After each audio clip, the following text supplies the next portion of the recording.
Shalom Bapak Ibu yang kekasih di dalam Tuhan Yesus Kristus. Hari ini saya Iko Wahyu Suryaningsih kembali menyapa dengan kebenaran firman Tuhan yang terdapat dalam Matius 16 ayat 26. Matius 16 ayat 26. Apa gunanya seorang memperoleh seluruh dunia tetapi kehilangan nyawanya, dan apakah yang dapat diberikannya sebagai ganti nyawanya? Amin. Bapak Ibu yang kekasih di dalam Tuhan, tidak mudah hidup bagi Kristus di dunia yang tidak menyukai Kristus. Rasul Paulus berkata di dalam 1 Korintus 15 ayat 19, jika pengharapan kita kepada Kristus hanya untuk hidup ini saja dan tidak lebih, maka orang Kristen layak dikasihani lebih dari siapapun di seluruh dunia. Jadi inilah salah satu pertanyaan terpenting yang dapat kita jawab. Apakah kekristenan layak? Segala sesuatu di dalam hidup ada harganya. Setiap kali kita berkata ya untuk sesuatu, kita berkata tidak untuk sesuatu yang lain. Apakah hadiah itu sepadan dengan harga mengikuti Kristus? Di dalam Matius 16 ayat 26 dikatakan, Tuhan Yesus mengatakan, apa gunanya jika engkau memperoleh seluruh dunia tetapi engkau kehilangan hidup yang kekal? Apa gunanya hidup yang kekal? Orang-orang rela menukar jiwa mereka dengan banyak hal duniawi. Ada yang menukarnya dengan seks, ada yang menukarnya dengan uang, ada yang menukarnya dengan materialisme dan lain sebagainya.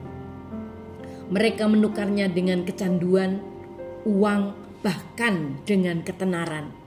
Mereka rela berinvestasi besar-besaran pada sesuatu yang tidak akan pernah memberikan hasil yang memuaskan. Jiwa kita jauh lebih berharga.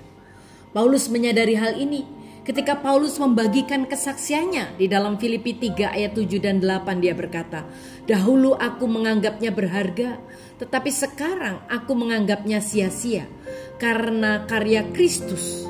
Malahan segala sesuatu yang lain tidak ada nilainya jika dibandingkan dengan pengenalan akan Kristus Yesus Tuhan kita yang jauh lebih mulia. Karena dialah kita telah melepaskan segala sesuatu dan menganggapnya sampah supaya kita memperoleh Kristus. Bapak Ibu yang kekasih di dalam Tuhan, Paulus menyadari bahwa tidak ada apapun, status, jumlah uang, atau kesenangan apapun yang lebih berharga daripada Kristus. Kebanyakan dari kita tidak ingat siapa yang ada di sampul majalah Time atau apa yang sedang tren di media sosial 2 minggu yang lalu. Itu karena hal-hal duniawi itu ringan dan sementara. Dan barang siapa yang terkecil di antara kita, sesungguhnya itulah yang terbesar.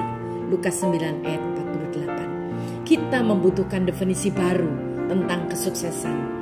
Kesuksesan yang sejati dan bermakna tidak didasarkan pada apa yang kita miliki atau penampilan kita atau perasaan nyaman kita, tetapi kesuksesan sejati datang dari menjalani hidup kita sesuai dengan nilai-nilai Allah, dan itu datang dengan upah utama, yaitu berupa kenikmatan surgawi yang kekal selama-lamanya. Amin.